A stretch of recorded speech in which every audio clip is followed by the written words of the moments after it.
welcome to my latest video, which will be a preview for Wrestlemania weekend and all the big shows I'm going to be watching this weekend, or at least I'm going to try to watch. Some things might get in the way. I am planning on seeing Shazam sometime this weekend, so that might get in the way of seeing a show or two. But, you know, as per usual with Wrestlemania weekend, there are a lot of options for wrestling shows out there, and there are 4 that I'm going to try and watch.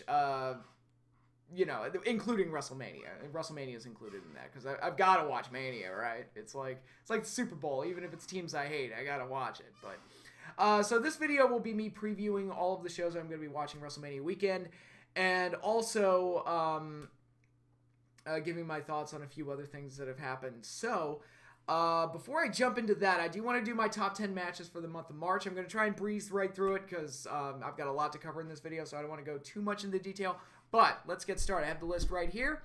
Okay, number 10, the new Daniel Bryan versus Kevin Owens versus Mustafa Ali in a WWE title triple threat match from Fastlane. A good, solid match. Mustafa Ali felt like a bit of a third wheel, but overall I thought the match was entertaining. Number 9, the Street Profits versus Mustache Mountain in the first round of the Dusty Rhodes Tag Team Classic from the March 6th episode of NXT. Number 8 is DIY versus the Undisputed Era from the first round of the Dusty Rhodes Tag Team Classic from that same episode, March 6th. Both of them great tag matches, great start to the tournament. Number 7, Ricochet and Aleistair Black versus DIY in the Dusty Rhodes Tag Team Classic Semifinals from the March 15th episode. Great, great match. My favorite match of the tournament, actually. Then we go to number 6, Jeff Cobb versus Shane Taylor for the Ring of Honor TV title from the 17th anniversary show. Awesome Haas match of 2 guys just beating the shit out of each other. I loved it.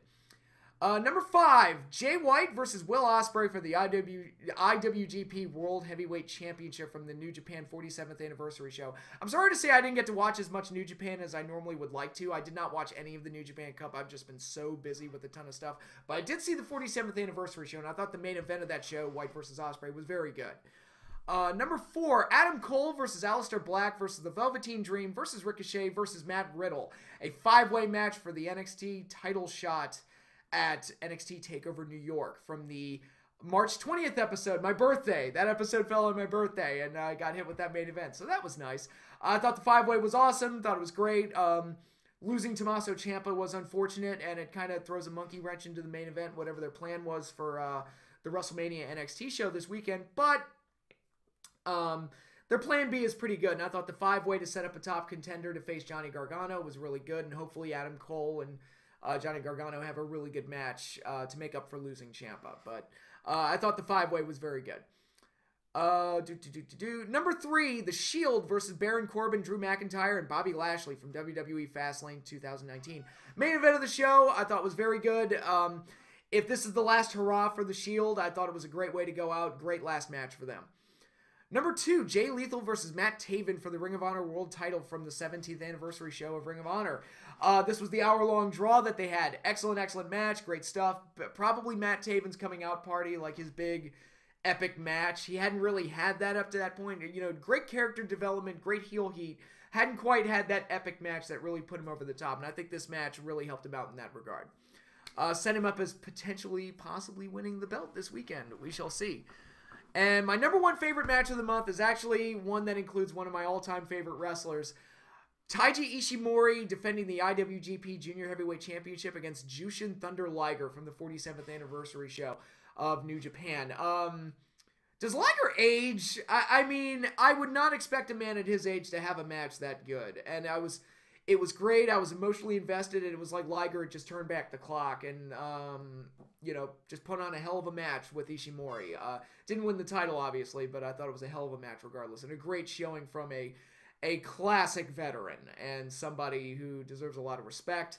And, you know, for as long as he's been around, he's a guy that, you know, as these guys step aside and they retire, he's a guy that's managed to stay a pretty solid performer for his entire career, and I think that is absolutely remarkable. And I think his retirement match at next year's Wrestle Kingdom is going to be a heck of an attraction, and I want to be able to see it. So I'm definitely going to watch his retirement match at Wrestle Kingdom next year. But that's my top 10 for March. Brand of the month, I'm going to give it to NXT. I think between the Dusty Rhodes Classic and their plan B in fixing the NXT title situation. I think the show's been really entertaining lately, especially heading into WrestleMania weekend. So that's going to be my pick for Brand of the Month.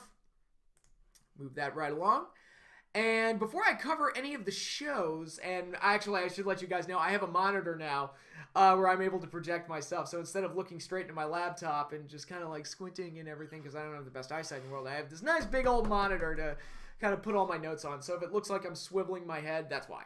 So it's like, you know, you get, I read better, but at the same time, you might get distracted by my constant eye darting and everything like that. And I don't have the sunglasses to cover it up, so bear with me. But anyway, one big thing that I have to talk about that happened this week, right before WrestleMania 2, John Oliver's big expose on the WWE and their treatment of the wrestlers. And let me just start this off by saying that I do not like John Oliver. I do not like most people in the political media sphere. I think a lot of them, both on the left and the right, whether it be Fox News or CNN or whoever the fuck, a lot of them come from a place of, I need to make money and I need to get famous doing this, so I'm just going to peddle whatever crap I need to say to get people to like and worship me, and I make money that way. So I don't really take them seriously. And I know John Oliver and, you know, The Daily Show and shows like that are more on the comedic edge anyway, but I never took him that seriously as a trusted news source or anything like that. To me, he's just another biased talking head that's trying to manipulate people into making money for himself. And that's really, you know, I don't take a lot of those people seriously. That said, I mean, he wasn't wrong. I mean, the things he said about the WWE, it's stuff that we've been saying as fans for years and years and years. The independent contractor bullshit, I mean, it makes no sense that they're independent contractors and yet WWE has exclusive rights to them. It makes no sense that they work 300 days out of the year and get no, like, medical benefits or anything of that nature. It's and the WWE schedule is completely ridiculous and always has been pretty much since the 80s. When you consider the amount of travel they do, I mean, it is a work schedule that I would never, ever want on myself. I mean, I would go absolutely insane. When Brock walked out in 2002 and I heard it was like burnout from the schedule, I'm like, I fully understand. I mean, this ain't for you. It ain't for a lot of people. And that's why he has the schedule he has now, because he can't go on the road 300 days a year. He'd lose his fucking mind. But, you know, it makes even less sense now when you consider all the TV time that they have now and the style of matches that they work. These guys are going out there at live events and working like Ring of Honor style matches. And it's like, guys, slow it the fuck down. Can't you have them off like doing like PR work or charity work or autograph signings or media appearances? Must they be like throwing their body at the ground at live events that, you know, only a few hundred or a couple thousand people are going to see? Like, their schedule is just baffling to me. And, you know, hard on their bodies. And as Roddy Piper said, you know, there's no exit plan for wrestling. I think the guys today are a lot smarter, and not to sound insulting, I think the guys today that are in the business now are a lot smarter than the guys that were in the 80s and kind of lived the rock star lifestyle.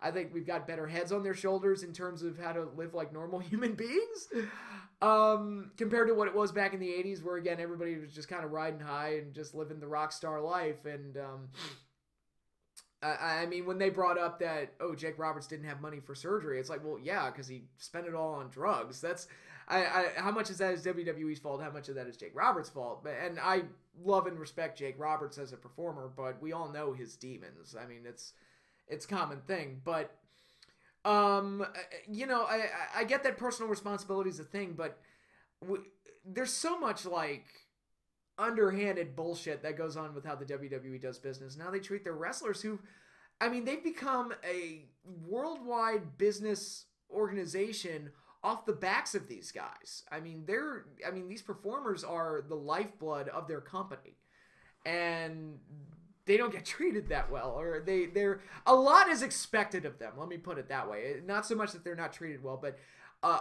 far too much is expected of them with not as much compensation as they should probably be getting. So it was, even though everything John Oliver said were things that I've been saying for years, every other fan has been saying for years. I think Meltzer's been saying it for years.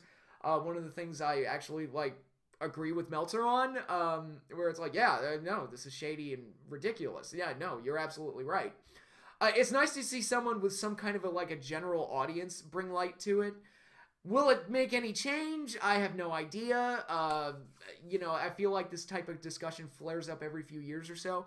Like when he brought up the clips from 2003 with Vince smacking the papers out of the guy's hands, it's like, and the clip with Piper, it's like, yeah, this was I remember when this was flaring up in 2003, and we thought, back then, okay, maybe things will change now because he's in hot water, and didn't really happen. When the Benoit situation broke out and that whole tragedy exploded, and granted, the focus there was more on steroids than anything else, maybe that'll institute some major changes. And maybe, maybe some positive changes did come from that. No steel shares to the head, better drug policy, whatever. But there's still some of those shadier practices that are there that just kind of make you raise an eyebrow, Rock style. And it's, hopefully this gets the right amount of attention and WWE institutes some changes. That's really all there is to say about that. I actually agreed with, of all the political talking heads that I can't stand and I hate, I actually agreed with one on something, which probably says a lot about how I feel about this situation and how I feel bad for the performers at times. So, whether I like the performer or don't like them, I want them to be treated well and I want them to be able to take care of themselves. And I would hope that they would have the avenues to do that. So that's all I'm going to say on the matter. I just wanted to bring it up, and I think it's hilarious that it came up right before WrestleMania. I'm like, oh, you magnificent bastard. That you picked the perfect time to air that segment. That is golden, I think. But anyway, let's go right into the WrestleMania weekend previews. I'm going to start with the Hall of Fame class. I'm actually not going to watch the Hall of Fame because I'm going to be watching ROH New Japan Super Card, G1 Super Card. So, I'm not going to watch the Hall of Fame, at least not the night of. I'll probably try to watch it sometime over the course of the weekend. But in any case, this is one of the funkiest classes I think I've ever seen for the Hall of Fame, and it's kind of hilarious. I've got the list pulled up here. Who do we got? All right, we've got several factions. We've got 3 tag teams and groups going in, which is interesting. So there's a lot of people going in. And then we've got 3 singles individuals, all 3 of which are very odd. But let's go into the individuals first. We've got the Honky Tonk Man, the longest reigning Intercontinental Champion of all time. I look forward to that dude's speech because he's hilarious on shit interviews. He's gross as hell sometimes, but I think it could be a hoot. I think it could be a hoot. Does Honky Tonk Man deserve to go in? In my opinion, his greatest accomplishment was being the longest reigning Intercontinental Champion, which is not really an accomplishment because that's the part that's not real, as I've said before. Yeah, he held a title, but that's because the bookers told him to hold the title. Now, the real accomplishment comes from the heel heat that he was able to get and the intrigue that he was able to get, and he helped make the Ultimate Warrior. So I think those are the type of things I look for when I look for people's accomplishments. Unfortunately, he only had the one real successful run, and then other than that, he was just kind of a body that was floating around. But on the strength of the one run, I could see him getting in. And again, longest reigning Intercontinental Champ, it's an easy thing to sell. So, okay, I could see him getting in. Brutus the fucking Barber Beefcake got in, which I'm sure Hulk Hogan had something to do with that. Now, I don't necessarily dislike Brutus. I know he catches a lot of shit from people. Is he Hall of Fame caliber? No more so than Coco Beware or Hillbilly Jim. So it's if those are the standards we're working with, I think Brutus would probably deserve to go in over those two. There are cracks to be made about him being Hogan's buddy, and I think a lot of that is valid. I mean, he got a huge WrestleMania payday at 9 by being paired with Hogan. Got to main event a SummerSlam thanks to Hogan. Got to main event a Starrcade thanks to Hogan. Went to WCW and just always seemed to have a job, always seemed to have a gimmick no matter what, thanks to Hogan. So there's a lot of that, but people forget, the Barber was over. He was a legitimately over babyface, so it's not like they rammed him down people's throats and people rejected him. It's no, the Barber was actually pretty over. So, like I said, would I put Brutus Beefcake in a Hall of Fame? Probably not, but again, the standard's always, does Vince think he can make money off of you, or does Vince like you, or does somebody else in Vince's ear like you? those are the three standards for getting in. So, you know, I mean, that's pretty much, it is what it is. I just think it's funny that all this hype from the podcast and Conrad's line, Brutus the fucking Barber Beefcake, he's going in this year. I think that's fucking funny. I think it's just one of those cosmic little troll jobs, I think. Another odd one that's going in is Torrie Wilson. And the reason this one is odd, and I actually met Torrie once, and I think she was a sweetheart. Very nice woman. Obviously very beautiful. Even today, I mean, she's gorgeous. That said, it's weird to me that in the age of the women's revolution, we're going to push them as serious athletes, that they're putting Torrie Wilson in the Hall of Fame when literally all she did was show off her body, show off the goods. Now, I'm not complaining that she showed off the goods. I'm not complaining that I've seen her naked in Playboy, but it kind of doesn't fit the era that we're in now. So it's like they brag about, we've made all these strides to get women's wrestling to be taken seriously and all this other stuff. And they're putting in Torrie Wilson, who was the Playboy girl, which is literally what she's most famous for in WWE. She was the Playboy. Oh, and also making out with Dawn Marie. That was the first lesbian kiss in WWE history, which was totally not a gratuitous thing. Hot lesbian action with Torrie Wilson. You know, and I'm not trying to put her down. I'm not trying to be a jerk about it. I'm just saying it just doesn't fit in with the current product, and I'm a little surprised by this move. You know, I think if Torrie deserves to get in, it's like, well, shit, Sable should have been in there before her, I would think. If we're going to put in the Sex Kittens, I mean, Sable, I would think, would get in there. And Miss Elizabeth, who wasn't really a sex kitten, but was one who got over largely through her angle with Macho Man and how beautiful she was. You know, and she had her strengths as a character and really served some storylines really well. So why is Miss Elizabeth not in there? I don't know. Don't know. But in any case, congratulations to those three. It's a very odd class, to say the least. And then we go into the groups and the tag teams. We've got Harlem Heat going in. I agree with this move. I'm happy they're putting Harlem Heat in. Booker T, now two-time WWE Hall of Famer. Sucker. So it's cool that Booker's getting a second ring. But also, I was a big mark for Harlem Heat as a kid. To me, they're one of the definitive WCW tag teams. If you ask me who are the greatest tag teams in WCW history, off the top of my head, the Road Warriors come to mind, but they're more NWA, Crockett, so I kind of like don't necessarily associate them with WCW. The Steiner brothers come to mind. Obviously, I'm a huge mark for the Steiners. Harlem Heat is definitely up there. And the other team I would consider putting up there would be the Outsiders, simply based on star power, Hall and Nash. So, Harlem Heat going in, and Stevie Ray getting a nod. I'm down. I'm cool. That's cool with me. Stevie doesn't always get enough credit. I think that, in Harlem Heat, I think he more than pulled his weight. Booker was obviously the more talented of the two, but it's nice to see Stevie Ray get his day. And I'm sorry, I'm shaking my camera around. But, yeah, I think it's really cool that Harlem Heat's going in. I'm excited for him. I'm happy with him. Weren't they like, how many times did they win the tag team? 10 times. They were 10 times WCW tag team champions. 10 time, 10 time, 10 time, 10 time, 10 time. 10 time, 10 time, 10 time, 10 time, 10 time WCW champion, sucker. I love Harlem Heat. They're great. I hope they show the famous promo with Booker T. Hulk Hogan, we coming for you. No, fill in the rest. I hope they show that. That would be funny. But in any case, I love Harlem Heat, and I'm glad they're going in. They're probably the ones that I'm second most excited about going in. The most excited I am is the Hart Foundation, one of the greatest tag teams in WWE history. My personal favorite tag team when I was a kid were Brett and Anvil. To me, they were the definitive tag team and made me love the idea of having, because with a lot of tag teams, the tendency is to have two guys that are very similar and pair them together, but the Harts made me fall in love with the idea of, like, let's get two guys that are stylistically different and pair them up and see what you can do with that. You had Brett, who was the athletic guy, and you had Anvil, who was the power guy, and I think they work together beautifully, and it's cool to see Anvil getting in. I would have considered putting him in by himself since Brett's already in, but, you know, it's cool that the Harts are getting in, and I think it's really neat, and I'm happy for them, and they're, again, one of my favorite tag teams of all time, and I'm glad that they're getting some respect. And the biggest ones that are going in is D-Generation X, most notably the whole group, so it's going to be Shawn, Triple H, Billy Gunn, Road Dogg, X-Pac, and of course Chyna. You gotta love how they snuck Chyna in there. Now, I would argue that obviously Triple H is going to go in one day as an individual. Shawn's already in as an individual.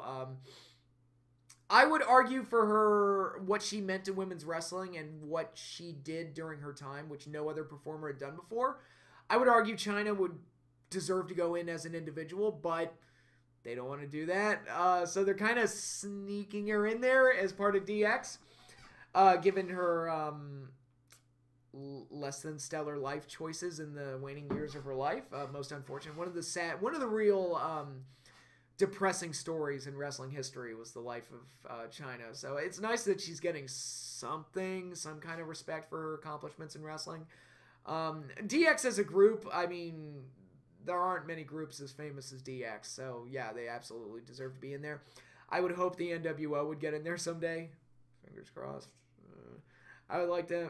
Actually, are they already in? I don't know.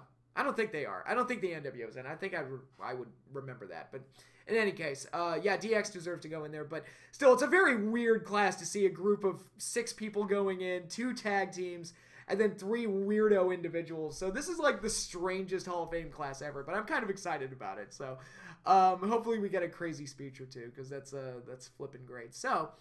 that brings me to the shows I'm going to be previewing, that I'm going to be watching throughout the weekend. Starting tomorrow night, actually. I mean, WrestleMania weekend, it's here, man. It's snuck up on us. It came so quickly. The first show I'm going to be watching is Impact Wrestling United We Stand. Well, it's cross-promotional. It's Impact Wrestling and MLW and a few other people making appearances. But I'm going to be watching that. Friday, I'm going to be watching NXT. Saturday, I'm going to be watching ROH New Japan Supercard. And then obviously Sunday, I'm going to be watching WrestleMania. And somewhere in there, I'm going to try and fit in the Hall of Fame. We'll see if I can actually get that done. But I'm going to start with a preview of WrestleMania 35 first, since that's the biggest one. Then I'm going to work to NXT, and then I'm going to work to ROH and New Japan. Then I'm going to do Impact Wrestling. Basically, I'm listing them in order of, I guess, how much people actually care.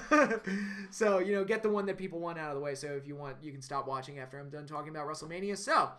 I've got the card pulled up here. We have 15 matches lined up for WrestleMania. Good Lord. 3 of them have been bumped to the pre-show, so that'll be 12 on the main card. The talk is that the full show, pre-show included, is going to be 8 hours long. That is extremely long. I might just skip the pre-show just for the sake of my sanity, because I just can't. I can't give them 8 hours. I just can't do it. 6 is pushing it. I mean... It's at a point where, look, Wrestle Kingdom is split up into 2 days now. WrestleMania ought to consider going the same route, because it's just, if they're going to make the shows this long, you might as well just split it up into 2 days. Just, instead of one 6-hour show, why not do 2 3-hour shows? I don't think that's crazy. But in any case. On the pre-show, we're going to have the Andre the Giant Memorial Battle Royal. Nobody cares. We have Braun Strowman feuding with the SNL guys, which I have absolutely no idea who the fuck they are. All I know is that what I've seen on Raw, they are horribly unfunny. I cannot believe that SNL has sunk so low that to get these guys, because they are remarkably unfunny. Now, I haven't watched SNL in years. I love the old days. I love, like, the earlier days before I was born, with, like, John Belushi and Chevy Chase and Bill Murray and Gilda Radner. Oh, Gilda. Oh, God, I loved her. Makes me sad every time I think about her. But Dan Aykroyd, Jane Curtin, that crew. I loved Eddie Murphy's stuff. In the 90s, I loved all the stuff that was going on there, because that was really my era for SNL. I liked a lot of Will Ferrell stuff when he was on it. I liked the Celebrity Jeopardy stuff. I think everybody loved the Celebrity Jeopardy stuff. But SNL now, if these are the talents that are on there now, holy shit, it must be bad. Again, I haven't watched it in years, but... the 2 guys are just remarkably unfunny, and they're going to be in the Battle Royal, but thank God it's on the pre-show, so I might be skipping it. I would hope that Braun Strowman would win this damn thing for once.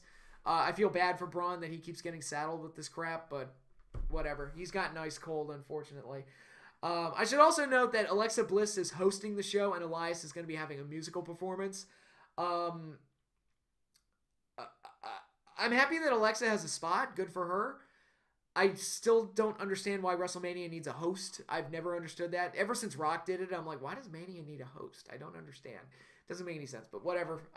She gets something to do. That's good for her. Elias's musical performance, I don't know why that's worth promoting, considering he has a musical performance on every show, and he always gets interrupted. So I imagine that to be the same here. It might be Cena or The Undertaker that interrupts him this time, but at the same time, it's like, who cares? It's going to be the same thing that we always see. Elias, another one who got over, and they've rendered him meaningless. So I just don't care. I just look forward to seeing a jerk babyface ruin his concert for no reason. Maybe it'll be The Rock. I don't know. It's going to be Rock, Cena, or Taker. It's going to be one of those three. But what else have we got lined up for this show as far as like extracurricular celebrity involvements? Okay, it's Colin Jost and Michael Che. Yeah, I have no idea who those people are.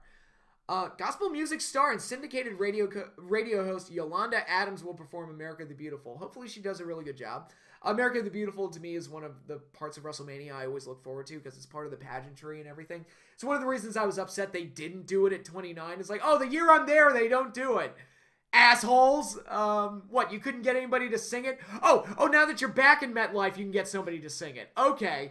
Thanks. Great. The year I'm not going. Yeah, thanks, guys. But anyway, the other celebrity that I'm super excited about, probably the best piece of news for WrestleMania that I heard, Joan Jett is going to be performing Bad Reputation for Ronda Rousey's entrance.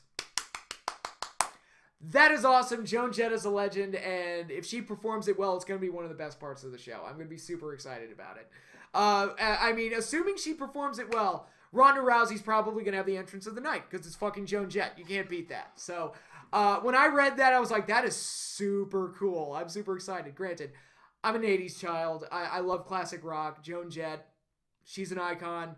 Bad Reputation, great song. It's appropriate that she gets to play Ronda Rousey to the ring. So, of all the headlines and all the matches surrounding WrestleMania, that's the thing that got me the most excited. I'm like, oh, Joan Jett's going to be performing. Yes. Awesome. That's awesome possum. I love it. I love it. So, anyway, let's go back to the actual card now that I've done geeking out over Joan Jett. Also in the pre-show, we're getting the WrestleMania Women's Battle Royal. Nobody cares. I guess Asuka will win just so they throw her a bone. But again, I don't really care. I know some people were complaining about Asuka dropping the title. I'll just elaborate on that more when I talk about the main event. But I'm actually not too upset about it. To me, Asuka was already kind of ruined. And this card is so fucking loaded. Just sheer volume of matches. It's like, I don't know where you would have fit another women's title match on there. I think the Battle Royal is the best way to probably get Asuka on the show, even if it is on the pre-show. And again, Asuka was basically ruined anyway. If I were going to have her do anything, it would have been Asuka versus Charlotte again. But I'll circle back to that when I get there. But anyway, we also have the Cruiserweight Championship match. Buddy Murphy defending against Tony Nese. I don't watch 205 Live. I have no idea what's going on. I don't know if Buddy Murphy's still performing well. I don't know if Tony Nese is doing well. I don't know who the heel is. I don't know who the face is. I don't care. If I watch the match, I'll give it a chance, obviously, but it's not something I'm super excited about. It's like, all right, whatever. It's a Cruiserweight title match. I don't watch the Cruiserweight show, so, nah. And then from there, let's see this card. Let's see what we got. All right, a fatal four-way tag team match for the SmackDown tag team titles. The Usos defending against Ricochet and Aleistair Black, The Bar, and Shinsuke Nakamura and Rusev. Yeah, this is just a cheap excuse to cram people on the card. Like, yeah, Nakamura and Rusev, poor those guys. They're ice cold at the moment. Ricochet and Aleistair Black, good for them. They're getting on the Mania card. I think it pretty much confirms that they're not going to win an NXT takeover. They're basically on the main roster now, so it's just a matter of making that official. But crossing the T's and dotting the I's on that one. But I guess it's cool that the Usos are getting on the main card, you know, because they're always the guys. I feel like the Usos deserve like a big Mania match because they've been such a top tag team act for them for so long. And I know there was the hashtag going around to have them face the Hardys at WrestleMania, which would have been a match worthy of the Usos. Not saying that the Hardys can perform at the level that they did 20 years ago, but they can, you know, if the Usos go over the Hardys at WrestleMania, that's a big deal for them. And I feel like they deserve something like that. Instead of just always being crammed into these multi-team matches that nobody remembers in 2 weeks, they deserve like a Mania program, and they deserve like very much like the Hardys and the Dudleys and Edge and Christian got. They got big Mania spots. Yeah, there was 3 teams crammed into one match, but there was a big storyline attached to those. And they got to, have potentially show-stealing matches with the ladder match and the TLC match. I've said the TLC match is overrated, but still, it's, they got a big spot on the Mania card both years. And I feel like they deserve a little bit more than just getting another filler match. And, to me, it's like you could have crammed... you could have done Usos versus Hardys and put the rest of those guys in the Andre the Giant Memorial Battle Royal. It's not like it matters that much anyway. Ricochet and Black, they're still new. I mean, they would have still gotten to perform in front of a Mania crowd anyway. And Nakamura and Rusev, like I said, they're ice cold. And the Bar, Bar's a really good team. And maybe you could have put the Bar in there and make it a triple threat with the Hardys and do some kind of a program there. But in any case, it's one of those matches that they just throw on there at the last minute. So it is what it is. Next up for the United States Championship, we have Samoa Joe defending against Rey Mysterio, which may not happen. I heard that Rey's got hurt on Raw this week in this match with Corbin, so it's still up in the air whether or not that match is going to happen. Either way, I hope Rey's okay, obviously, but I don't care that much. I think Rey is still a good performer. Joe, he ain't what he used to be. Maybe they can have a solid match, but again, there's no program, there's no story here. It's just kind of like, oh, let's just throw 2 guys into a match together. Personally, I would have preferred it if they just put Mysterio and Andrade together because they had the feud going on. It's like, why are they not doing Andrade versus Mysterio? And I know the internet marks love Samoa Joe and everything, and he's like one of their darlings, but Joe ain't what he used to be. And I know the match with Kurt, he was working with an over-the-hill Kurt Angle, but Joe hasn't been that great either. I'm sorry.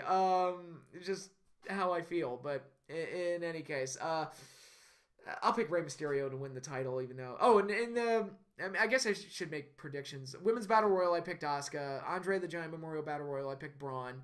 Cruiserweight title, I picked Buddy Murphy, because who the fuck cares?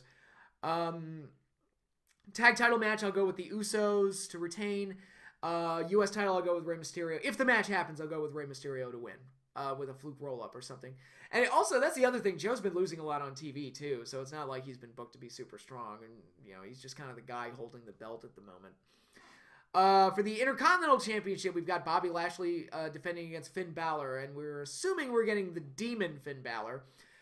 Either way, I don't care. I feel like I've seen this match 1,000 times, and it's never been great. This is a real problem with a lot of WWE feuds where they just do the same match over and over and over and over and over and over again. And I've seen the title change hands so many times, and the only thing different that this match has going for it is that the Demon's going to show up, and I don't know if that's enough to really get me interested. Maybe more so than it would otherwise, but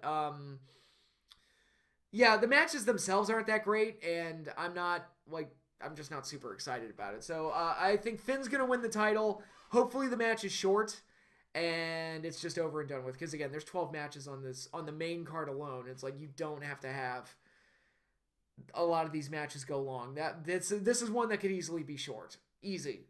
Keep it like 3-4 minutes short. Maybe shorter than that. Okay. Next up, we've got... for the Women's Tag Team Championship, the Boss and Hug Connection. I hate that name. Sasha Banks and Bayley defending against the Divas of Doom, Beth Phoenix and Natalya. I'm not a fan of that name either. Sounds like Dungeon of Doom. Versus the Iconics, much better name, Billie Kay and Peyton Royce. And versus Nia Jax and Tamina in a 4-way for the Women's Tag Team Championships. Another 4-way tag where they're just cramming bodies in there. I mean, it's got to be either Bayley and Sasha or the Iconics. I would think one of those teams would walk out. I'll pick the Iconics to win because I feel like, look, if you're going to have a women's tag division, give it to the actual established women's team. That would be nice. Just my personal opinion. I'm not necessarily in love with the Iconics or anything, but I feel like, look, they're a legitimate tag team act and have been ever since they got there. It's like, just give them the belts. And, if I don't have to hear Boss and Hug Connection anymore, I mean, that'll be too soon. Whew, that name is bad. But, yeah, I'm going to go with the Iconics to win the titles here. Not overly interested in the match. It's cool that Beth Phoenix is getting a WrestleMania match of some consequence, because she was usually in those, diva filler matches that didn't mean anything. This one at least means a little something more. Although not much, but it's something, I guess. What else do we have here? Next up, Roman Reigns versus Drew McIntyre in a singles match. This is an interesting one. I actually kind of like that they're doing this match. It's such an interesting pairing. They didn't force Roman into the main event again. It's his big Mania return match after the bout with leukemia.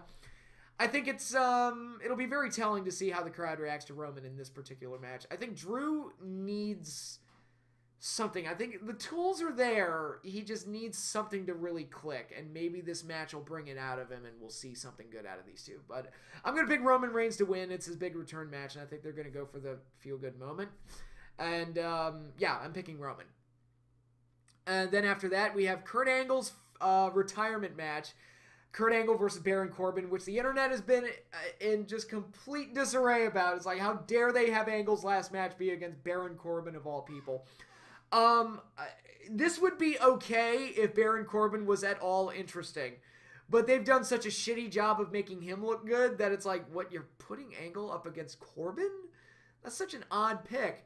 But on the flip side, Kurt Angle is in such bad shape. And that, again, I can't stress it enough. That match he had with Joe was depressing on Raw. And I'm just like, Kurt needs to retire. So however they do that, he needs to step away from the ring. So it's like, all right, they go in there. Kurt Angle wins a hopefully short match. And, excuse me. Excuse me again. Goddamn pollen. Anyway, hopefully Angle wins a short match, taps him out quick, and we get our feel-good moment from Kurt, and that's the end of it. I could see them having him basically squash Corbin, and then Cena comes out and they do an impromptu match, and then Angle wins that match too, because Cena doesn't give a shit. I could see them doing that as a way to kind of buffer it. It's like, oh, his last match was against Cena instead of Corbin, as like a last-minute switch. Kind of like last year with Cena Taker, how they threw it onto the card impromptu. But, yeah, regardless of what happens, I think Angle's winning. You know, it's common to go out on your back on your way out, but with such a negative uproar over this match, unless Vince has such a hard-on for Corbin that he's just going to try and get as much heat on him as possible. But I just look at Corbin, and I thought Corbin had potential in NXT. I actually liked his run in NXT. But again, he's another one of those guys, went up to the main roster, they made him the Constable, and he sucked. And he sucked ever since. So it is what it is. So, I mean, the traditional way to do it would be to have Corbin go over, but with such a negative uproar over this match, I just don't think they're going to do it, unless they are just dead set on getting heat on the guy. Which I guess beating Kurt Angle's in his last match is a good way to get heat on somebody. TNA did something similar. I think, didn't Lashley beat Angle in his last match with Impact? But in any case, that match is happening.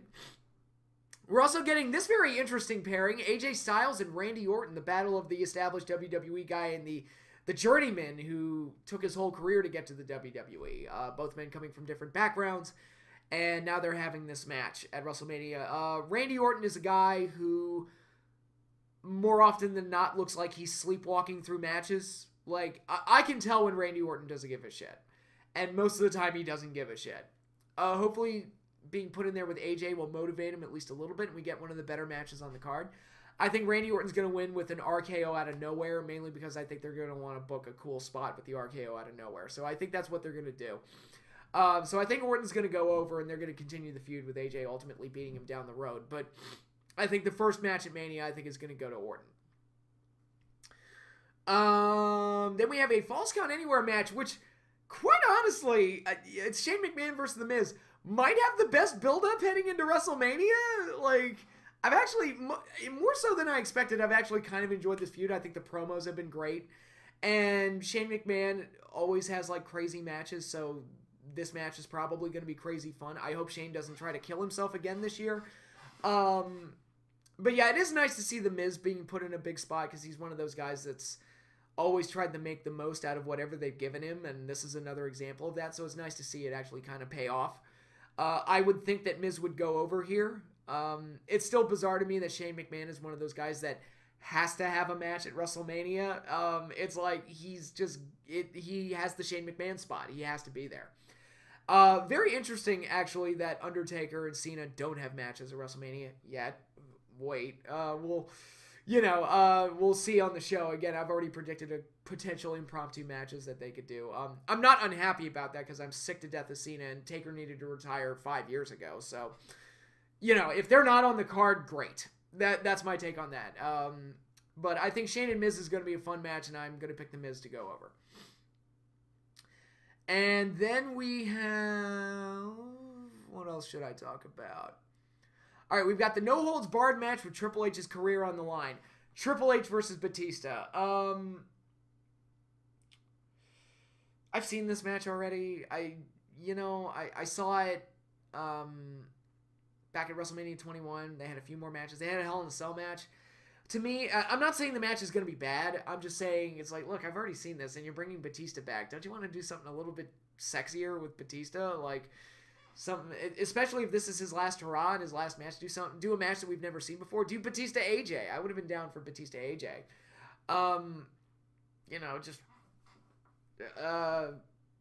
That's just my take on the matter. But so it's a very uninteresting match on paper. I don't like the breaking kayfabe stuff that they've done in the build-up and the promos. That stuff just irritates the hell out of me. But hopefully the match is good. I don't know if it's going to be any good. But one can hope, right? Yeah, that's pretty much all there is to say about this. As far as the prediction goes, I think Triple H is going to win. I think this is probably Batista's last hurrah, and he's just doing this as like one last thing, just one last match before he retires for good. If Batista wins, it doesn't really matter because Triple H is basically semi-retired anyway. I mean, he wrestles, 2-3 times a year, max? I mean, it's like, all right, so Triple H loses, what's lost?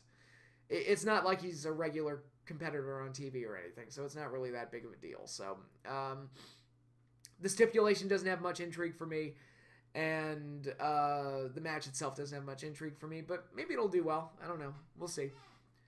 Then after that, I believe we have our 3 title match main events. For the WWE Championship, it's Daniel Bryan versus Kofi Kingston. It's kind of neat that WWE kind of dumb lucked their way into a fluky contender for the title that probably wasn't going to be there otherwise. Yeah, I think it's interesting. It's a neat, different little match. No way in hell it was ever going to close the show, even before they announced that the women's match was going to close. But it's like, all right, let's see what Kofi does. Personally, I think Kofi's going to win. I think he's failed so many times in getting the title shot, and Vince has pulled the rug out from under him so many times, which I still don't understand the angle why Vince is screwing over Kofi.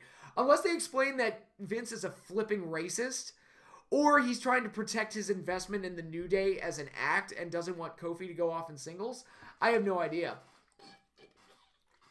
But, there's no adequate explanation for why Vince is trying to screw over Kofi so much. It is interesting to see that, Daniel Bryan has lived long enough to see himself become the villain, and now he's basically saying all the same things that people were saying about him 5 years ago. So that part of it's interesting. I think the match could be pretty good. I'm going to pick Kofi Kingston to win the title. He'll get probably a short feel-good run with the belt, lose it in a month or two, but yeah, I think they're going to put the belt on Kofi. Just personal opinion. And then we have the Universal Championship, Brock Lesnar versus Seth Rollins. I felt like this started off hot and kind of cooled off, which is kind of the case with a lot of the build-ups here, where you have so much TV time to fill, you just start doing the same things over and over and over again, and things just kind of cool off. This match is near impossible to predict because Brock Lesnar matches are impossible to predict because you never know if he's going to lose or if he's going to win. Even when it seems obvious that he's going to lose, he wins. And even when it seems like he should win, like the match with Goldberg at Survivor Series, he lost in under a minute and a half. So you never can tell with Brock. And so it has that little level of excitement that I don't really know who's going to go over because there's no real formulaic, smarky way to kind of predict how he's going to go over. So that's interesting. Hopefully they have a good match. I thought the triple threat they had at the Royal Rumble with Cena that one year was excellent. I thought the one-on-one match they had on pay-per-view later that year was not. So we'll call that a wash. Hopefully, Brock works well with guys that are more athletic and bring a lot out of him. See the match with Daniel Bryan, see the match with AJ. Even the match with Finn was good. So hopefully we get a good match out of Brock here. I'm going to pick Seth to win, although I would not be shocked at all if Lesnar retained. So we'll see. We'll see. It'll be fun. And then we have the main event. Ronda Rousey, the Raw Women's Champion. Charlotte Flair, the new SmackDown Women's Champion. and Becky Lynch in a triple threat match where winner takes all and the winner gets both belts. Now, first of all, the stipulation and adding the SmackDown Women's title to this, I don't necessarily have a problem with it because, as I've said before, there are way too many championships in SmackDown. So if they unify the... way too many championships in WWE, not just SmackDown. Just way too many fucking belts. So if they unify the two singles women's titles, I'm all for that. Just cut your titles in half, man. You could drop so many of those. So I'd be fully in favor of them unifying the belts. I don't know if that's actually what they're going to do, but I'm totally on board with that idea. I even had the idea, it's like, look, make the singles title exclusive to Raw or SmackDown and make the tag titles for the women exclusive to Raw or SmackDown. So you've got, like, a different way of presenting the women on both shows. So it's like there's a different brand identity. Because that's one of the major problems with the brand split is there is no individual brand identity. Everybody's just kind of the same. And the things that do change, the things that do set them apart are the different wrestlers, but that changes every year with the shakeup, so it doesn't really matter. And the brand lines are so horribly defined because I've been seeing these three girls on Raw and SmackDown every week, it seems. I've seen Becky and Charlotte brawl with each other so many goddamn times I lost count. And that's, again, this is another one that kind of suffered from there's too much TV time and the story kind of hit a roadblock weeks ago. And we're just kind of in this dull holding pattern. And I don't feel like, not just this match, but a lot of the matches on the show, like, I'm not chomping at the bits to see the match. I'm just kind of waiting for it to be over and done with because how stagnant the TV programming is. And this match certainly fell victim to that. Personally, people have said that Charlotte's kind of the third wheel in this situation. I kind of agree. I would have preferred if it was Becky and Ronda one-on-one, but I think Becky was actually the third wheel because I don't think she was supposed to get over the way she did. I think the original plan was supposed to be Charlotte and Ronda, but Becky got over so huge that they just couldn't say no to it. So instead of replacing Charlotte, they just added Becky. I think that's what happened there, but it really does feel like it should be just Becky and Ronda. And again, I had the idea, it's like, look, and do it both titles on the line between those two. I'd be cool with that. And then do Charlotte versus Asuka as kind of a repeat revenge match with Asuka trying to avenge the loss from last year or something. But in any case, it's the women main eventing their first ever WrestleMania. I think that's interesting. I personally don't envy any match having to close the end of an 8-hour show. Hopefully the crowd is still into it by then. Because I mean, fuck, I might be done by hour 4. Who knows? I mean, that's a tall order for anybody. And as we've seen in recent years, a lot of the main events have been disasters. And largely because of who's in it. Like Undertaker and Reigns was a disaster because Undertaker's old as shit and doesn't belong in that spot anymore. But, what was I going to say? But yeah, some of the, Triple H and Reigns was a disaster. Yeah, a lot of the matches have gone really, really poorly in that main event closing spot in recent years, and I think it's because the shows are just too goddamn long. That's just how it is. Reigns and Lesnar last year, also a disaster, and I think part of that was just because people were sick of Roman Reigns being shoved down their throats. But again, it's the end of an insanely long show, and I think people are just tapped out by that point. So hopefully it goes well. Hopefully they're able to deliver something special. Hopefully Joan Jett wakes them up, and that'll energize them for the main event. But in any case, I'm just hoping for a good match. I think it's obvious that Becky's going to win. There literally is no other option, I think. It's got to be Becky. It would be a mistake if she did. Now, they've kind of dropped the ball with Becky's character a little bit, but it would be cool to kind of reward her for getting over as well as she has with a win in the main event of WrestleMania. So I think that would be really neat. So that concludes my preview and predictions for WrestleMania 35, a very long show, but hopefully a good one. Now we're going to go into NXT TakeOver New York, which only has 5 matches, much shorter, and this card looks pretty good, despite the fact that their plan A went right out the window, losing Ciampa. I believe it was supposed to be Ciampa versus Gargano again for the title, with Gargano getting his big redemption and winning the NXT title from his hated foe. I think that's where they were going with this. Unfortunately, Ciampa had to go out with neck surgery, and that's very unfortunate, and I wish him all the best and a full recovery, but I think their plan B is a nice recovery, if nothing else, and I think the show has potential to be very good. The only match I'm kind of on is the 4-way women's match. It's Shayna defending against Io Shirai, Bianca Belair, and Kairi Sane. I would have preferred if it was just Shayna and Io one-on-one. to be perfectly honest. Because at first I thought, no way Shayna loses the belt, but then somebody told me, oh no, she's set to go to the main roster, like, soon. So, oh, well, if that's the case, then she's probably going to drop the title. I would give it to Io at this point, because Kairi's already had it, and Bianca is ice cold right now. I mean, ever since that match with Shayna, she has been horrible on TV. I mean, it doesn't help that they have her run around claiming to be undefeated when she's not. And I get that they're doing that to get heel heat, I guess, but she just looks like a moron, and I don't know, they're not handling her character real well, is basically my opinion, and hopefully they're able to fix some of that in this match. But again, this kind of feels like an excuse to just cram a bunch of people onto the show, and it's going to be a basic multi-person match and look the way they all do. Hopefully it's good, but I'm not super excited about it. If Shayna drops the belt, it'll be to Io, I think. If I had to guess. Anybody else, I would just kind of like raise an eyebrow at. I'd be like, all right. Put it on Bianca when she's remarkably uninteresting now. That doesn't seem like a good move, but anyway. Next up is Pete Dunne versus Walter for the United Kingdom Championship. Now, I have not watched NXT UK at all since their Takeover special. And literally the only thing I remember from that show is Walter's debut. So I don't know how they built this match. I don't know what the storyline is for this match. I just remember Walter came out and had a stare down with Pete Dunne at the end of the Takeover special. I have never seen Walter work. He's obviously coming in with a lot of buzz. A lot of positive buzz. Never watched the guy. But that mystery has got me intrigued. It's like, all right, this is going to be the first time I watch Walter, so let's see how he does. And Pete Dunne is one of those guys that typically works well with just about anybody. I thought the match he had at the NXT UK TakeOver special was a little wonky, but generally he works well with just about anybody. And I think that I think this is going to be kind of the sleeper hit of the show, even if the crowd isn't aware of who these guys are necessarily. I think this is going to be like a really solid portion of the show, and I'm intrigued by it, even though I have no idea what the build-up is. It's like, I just want to see Walter. I'm like, all right, let's see what these guys got. And these guys deliver well enough. I'll be like, all right, maybe I'll start watching NXT UK again. Who knows?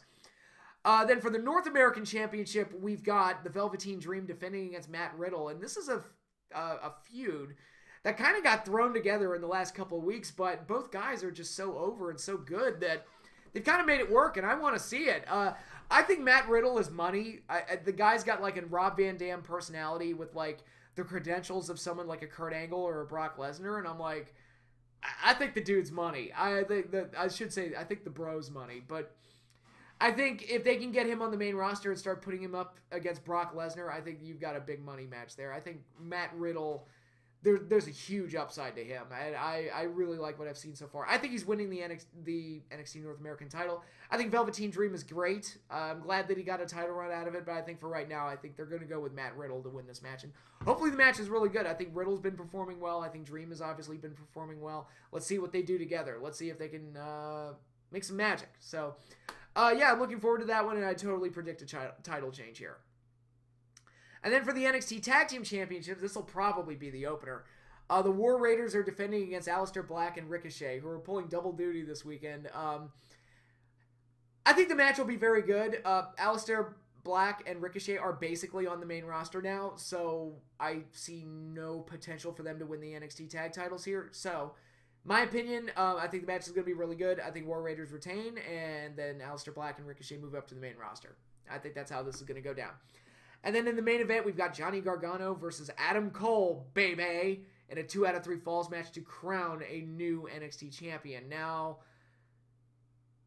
you know, I've talked about some inconsistencies with characters with Bianca Belair and, you know, various other guys on the main roster especially, but I'm not a huge fan of how NXT has been handling Johnny Gargano lately, where I thought he turned heel and went to the dark side, but then we're kind of supposed to ignore that he attacked Aleistair Black, and they never really fully committed to it, and it just kind of feels muddled the way they've handled him. And again, I think what they were going for is that he was going to win the title off of Ciampa at WrestleMania weekend, and at this show, actually. And he was going to get like his big redemption story, but I don't know if it was Ciampa's injury, or I don't know if there was some problems with the booking or whatever, but it never really seemed to click as well as it should have. And it's almost like we're supposed to ignore that Johnny Gargano was ever a heel. And I'm like, all right. Normally NXT's better about that type of stuff, but they hadn't been handling Johnny as well as I'd hoped. Personally, if it were up to me, I would put the belt on Adam Cole just to build more heat onto the Undisputed Era and give that stable a huge shot in the arm. But I think it should be Adam Cole, but I think they're going to give it to Johnny. Now, what do I think of the match? I think the match will be very good. I mean, look who it is. It's Adam Cole and Johnny Gargano. I think they're going to tear the house down and have an excellent main event. I'm not a fan of the way they've handled Gargano's character. I hope that doesn't negatively impact this match. I don't think it's going to. I think they're just going to treat Gargano like the babyface and just ignore some of the stuff that happened. But, yeah, I think Gargano's going to get his big moment where he wins the NXT title at a TakeOver WrestleMania weekend. I think that's what they're going to go for here. And hopefully the match is very good in the process. So that's a very interesting card overall from NXT TakeOver. Not necessarily like one of their like, oh my god, like this is epic cards, but it's one that I look at and go, there's a lot of intrigue there. And I have a lot of questions, and there's things that like pique my interest, and I'm like, I want to see how that plays out. Like I want to see what Walter does, and I want to see how Dream and Riddle interact, and I want to see who actually wins the vacant title. So I'm like, I'm legitimately intrigued to see how a lot of this goes. So, I mean, if you're able to get that reaction out of me, then you've done your job, as far as I'm concerned. So, that's NXT TakeOver New York. I think it's going to be a really good show, but let's go into the show that I am most excited for this weekend, and that is the G1 Supercard. Let me put it, here's how excited I am for this show. I am hosting a party for the G1 Supercard with some of my wrestling buddy friends. Wrestling fan friends, I guess I should say. I am not hosting a party for WrestleMania. They showed no interest in WrestleMania. I wasn't that interested in hosting a WrestleMania party because it's just too goddamn long. But for G1 Supercard, I want to do that. That's the one I want. And I think it's amazing that the guys who, in my opinion, are responsible for the sellout in Madison Square Garden, Cody Rhodes, the Bucks, and Kenny Omega, are no longer there. And that's unfortunate. That's a huge loss to the show. But if you look at that card, that's still a sick-ass card. And I was like, I want to see that shit yesterday. That card looks pretty awesome. And there are so many matches on there that I'm looking forward to. We've got 2 pre-show matches. We've got one of the New Japan Honor Rumbles. That's fine pre-show fodder. We've also got a 6-women tag match. It's fine pre-show fodder. Not really overly interested in either one, but hopefully it makes for a fun pre-show if nothing else. And then we go into the main card. I'm just going to read these off in the order that they have them listed. Will Ospreay, the never openweight champion, versus Jeff Cobb, the ROH TV champion, in a title-for-title winner-takes-all match. Oh boy, Jeff Cobb, who has been tearing it up in Ring of Honor lately as the TV champion. I've said he's basically the second coming of Samoa Joe, at least right now. They've got him at like that kind of level where he's that type of performer. And he's really reminding me of Samoa Joe's run in Ring of Honor. And you got Will Ospreay, who's a guy that can do literally anything in the ring. I think these two are going to have a sick-ass, crazy match. And I just want to be there to see it. I'm going to pick Jeff Cobb to win because I think he's a better fit for the never openweight belt than Ospreay is. When I think of the never openweight belt, I think of like the Ishii, Makabe, Suzuki, Goto, like those type of hard-hitting guys. And I think Jeff Cobb fits in very well with that class. So I'm going to pick Jeff Cobb to win both titles and start appearing in New Japan as the never openweight champion. Next up they have here is Rush versus Dalton Castle. I think that's a solid match. I think they could have a good little match. I think Rush is going to win. I think Dalton Castle's continuing frustrations is going to continue. Maybe even lead to a split from the boys. Maybe lead to a heel turn. Maybe lead to some redemption arc. Who knows? But I think Rush is going to get the win here. Next up for the Women of Honor Championship, it's Mayu Iwatani versus Kelly Klein. I've gone on this rant enough. I don't want to sound repetitive, but they need to fix the Women of Honor division because right now it really reminds me of the light heavyweight division when Taka Michinoku was the champion in WWF back in the Attitude Era, where it's just Taka has a match and that's all we do. That's it. And when you do that, it makes the division feel like it's nothing but filler. And And they really need to build a solid division. I think Kelly Klein is the girl to build the division around. She's a solid heel. She has familiarity with the Ring of Honor brand. She's the gatekeeper. She had that undefeated streak, which that was when the Women of Honor brand was most interesting, when she had the undefeated streak, because it was an actual storyline. And and Ring of Honor, ever since they introduced the belt, they've been putting it on these Japanese talents. And I'm not putting down Sumi Sakai, and I'm not putting down Iwatani.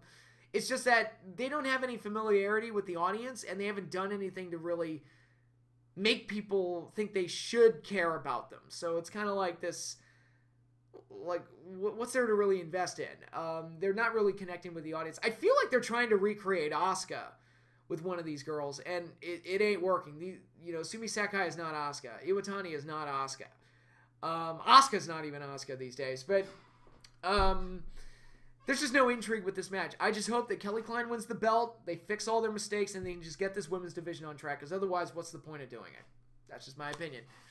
Next up, the New York City Street Fight, Bully Ray versus Juice Robinson. It was originally an open challenge, but they announced eventually that it was Juice Robinson who would be facing Bully.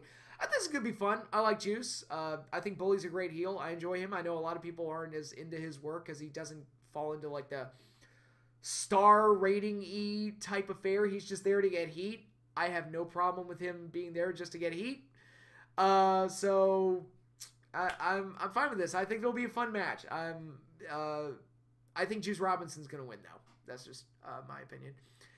Next up is another crazy one. For the IWGP Junior Heavyweight title, we've got Taiji Ishimori, Dragon Lee, and Bandito. This is going to be crazy. You like action, you like high flying. I think that match is going to be insane. And I expect that to be one of the more exciting matches on the show. I think Ishimori's going to retain. I think he's doing really well as champion right now. No reason to stop the gravy train. He's doing well, so I say just keep going. Next up is a four-way for both the IWGP and the Ring of Honor Tag Team Championship. The Gorillas of Destiny, Tonga Loa and Tama Tonga, versus Villain Enterprises, PCO and Brody King, versus Los Ingorbenables de Japón, Evil and Sonata, versus the Briscoes. Now, to be perfectly honest, I would have preferred it if this were two matches, if it was the two champions in one match and the two non-champions in another match, and like early on in the show maybe as the opener. But there's so many matches on this card that I'm like, you know what, I'll let it slide. I'm not necessarily happy that they're doing a four-way tag for all the belts, but I'm like, all right, I'll let it slide. And I like most of these teams. I like Gorillas of Destiny. I like PCO. Like, who'd have thought that Jean-Pierre Lafitte would have like a career revival at his age? I think he's done magnificent, and good for him. I like the Briscoes. I like Evil and Sonata, specifically Sonata. I think he's outstanding. And it'll be like a solid, typical multi-man tag match is what I expect it to be. I'm going to pick the Briscoes. For some reason, the Briscoes to me strike me as the ones that would be more likely to win both belts. But I guess it could potentially go to anybody. Who knows? I actually wouldn't mind seeing Gorillas of Destiny win all the belts. I'd be cool with that. But anyway, that's the tag title match. Not necessarily the most exciting match. Just feels like an excuse to cram people on there. But it might be okay for what it is. And then we have a match that I'm super excited about because I'm a huge mark for Zack Sabre Jr. He's going to be defending the British Heavyweight title against Hiroshi Tanahashi. Now, I've seen these two have a match before, and it was outstanding. And I love watching Zack Sabre Jr. because that guy does so much with so little.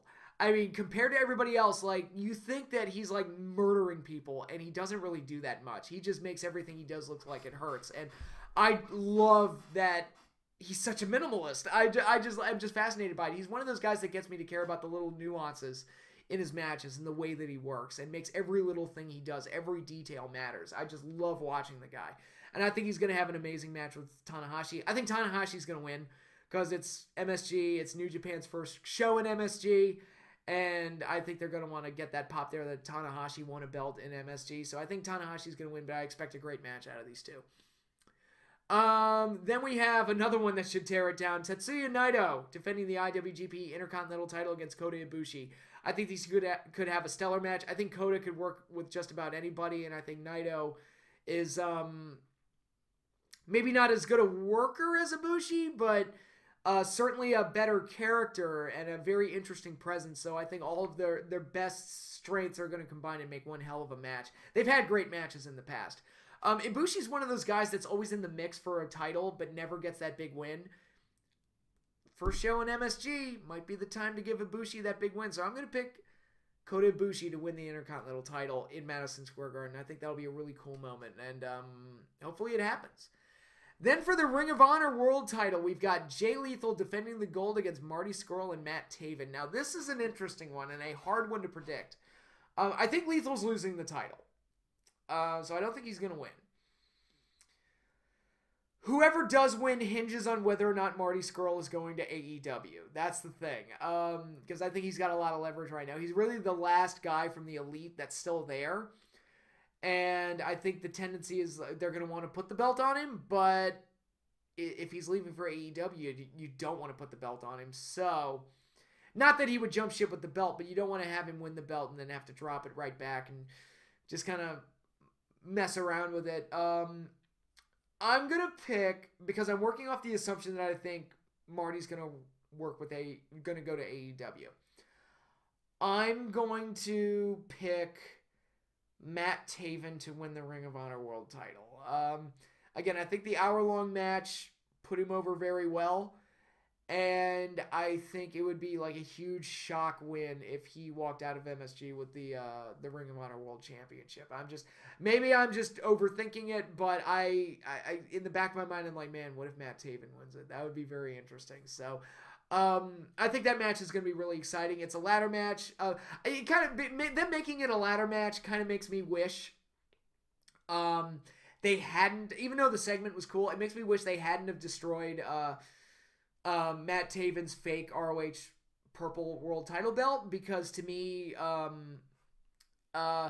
they could have done like a reference to WrestleMania 10 where you hang both belts up above, and that would have been a really cool like reference, but you know, it's a small detail. I think the match is going to be very good, and I fully expect a title change here. It's going to be Marty. It's going to be Matt. I don't know. We'll wait and see. But the match they have listed here as the main event is Jay White defending the IWGP World Championship against Kazuchika Okada, a rematch from Wrestle Kingdom, where Jay White shockingly defeated Okada and then went on to win the IWGP World title from Kenny Omega, of all people. I fully believe that it was supposed to be Omega versus Okada, which would have been amazing in Madison Square Garden. But since we're not getting that, it is nice that we are getting this match with a lot of storyline going into it. Again, I thought they had arguably the best match at Wrestle Kingdom this year. I really enjoyed their match at Wrestle Kingdom, and a lot of that was because of the story with Gato turning on Okada and that whole situation with him basically picking White over Okada. And I think that really added a lot of fuel to the fire for their match at Wrestle Kingdom and for potential rematches they could have, like this one. Personal opinion, Okada is probably my favorite wrestler in the world today. I know Omega is the best bout machine. I know Daniel Bryan gets a lot of love as a great worker. I know AJ gets a lot of love as a great worker. I know so many other guys get noticed as like these big, great workers. Nakamura was called the best wrestler in the world when he was in New Japan, but in the last few years, in my opinion, nobody can touch Kazuchika Okada. When you look at the matches he's had, and you look at the caliber of the matches that he's had, and how not only are they great matches, but he makes them feel like they're these larger-than-life events that you have to go out of your way to see. Like the matches with Tanahashi, like the matches with Omega, like the match with Jay White. I mean, Jay White was a guy that was struggling to get over and has had to improve, and you look at the match he had with Tanahashi at Wrestle Kingdom the year before, they kind of, I don't want to say they shit the bed, but it kind of fell flat. And then he goes out there with Okada, and they probably stole the show, depending on which match you like the most. And I think Okada is the best in the world today. I think he's a prodigy. I think he's a natural. And to see an Okada world title match in Madison Square Garden, that's awesome for me. I think that's great, and I'm happy that they're doing that. I think Okada's going to win the belt. I think he's going to finally get his redemption, dethrone Jay White, and win back the gold, and we'll see what happens with Okada moving forward, assuming I'm correct. I'm predicting a lot of title changes here, but I also think they're going to want this show to be big, and they lost the Elite, so a good way to make the show feel big is to make it feel like a lot happened.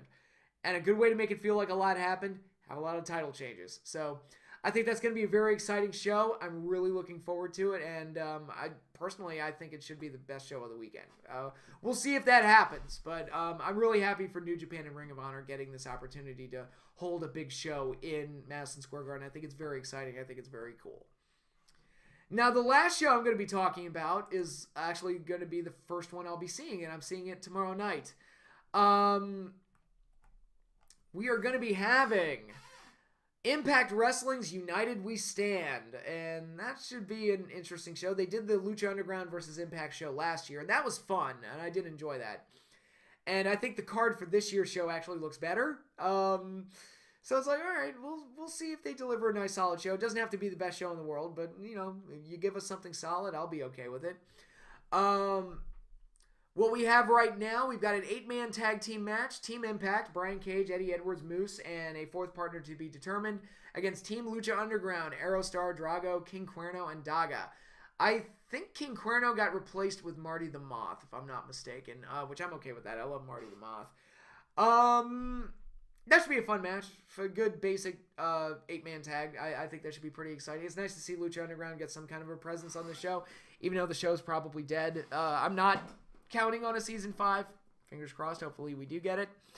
But that should be a fun match. I'll pick Team Impact to win, just because they're the entity at this point. Tag team match, we've got the Latin American Exchange taking on Low Key and Ricky Martinez. That should be fun. I think that should be a solid match. I'm going to pick LAX to win that. We've got an intergender match, Tessa Blanchard versus Joey Ryan. Hopefully it's better than the match that Disco Inferno and Scarlett Bordeaux had on Impact last week, because that match was not very good. I think Joey Ryan's funnier than Glenn Gilberti. Although Glenn Gilberti's funny, I think Ryan's funnier. And I think Tessa is a hell of a worker, so I think they'll be able to put together something fun. I'm going to pick Tessa to win that. We've got a Monsters Ball match, Jimmy Havoc versus Sami Callihan. That should be wild, hardcore fun. I'm going to pick Sami Callihan to win that match. And then we got this interesting one, a Ultimate X match for a future X Division title shot. Jake Crist, Dante Fox, Jack Evans, Pat Buck, Cotto Brazil, and Johnny Impact. So, you know, multiple promotions being represented, multiple different talents, some of whom have never been in Ultimate X. This is the first Ultimate X I can think of in a while where I'm kind of intrigued by it because of the people that are involved. I'm like, all right, you got Jack Evans, you got Johnny Impact, you got Dante Fox. This should be a fun one. I'll pick... Maybe they'll do something where Brian Cage costs Impact the match, and maybe that's where they'll go with it. But I could see Johnny Impact winning it and then doing a title versus title match against Rich Swann down the road. Who knows? But that should be a really fun match. I'll pick Johnny Impact to win it, although I could see Cage costing him the match too. Maybe he'll go to Dante Fox. Maybe he'll go to Jack Evans. Somebody to give an exciting match to Rich Swann down the road. So that should be cool. Speaking of Rich Swann, he's going to be defending the X Division Championship against Flamita, who I've seen work a couple of times, but I'm not overly familiar with. I expect a good, solid, basic Ultimate X match out of it. I think they just go out there and do what they do, and they should be able to have a solid match. We have a 4-way match for the the Impact Knockouts Championship. Taya Valkyrie versus Jordynne Grace versus Rosemary versus Katie Forbes. I have absolutely no idea who Katie Forbes is. I like Taya. I like Jordynne Grace. She's basically like Lady Lesnar. Very unique physical specimen. I like Rosemary as a character, so I would have been okay with it if it was just the three of them. But I don't know. I don't even know what Katie Forbes looks like. So maybe she's this really nice surprise and is going to be like really awesome. Who knows? But I think they're keep running with Johnny and Taya as like this power couple holding the belt. So I'm expecting Taya to retain here. So no big surprises there. And then our main event is a hardcore tag team match. The Lucha Brothers, Pentagon and Phoenix, taking on Rob Van Dam and Sabu. Now, I have absolutely no idea what condition Rob Van Dam or Sabu is in at this stage of their careers. I felt like Rob Van Dam was starting to slow down in his last couple appearances in WWE. I have absolutely no idea what we can expect out of them here.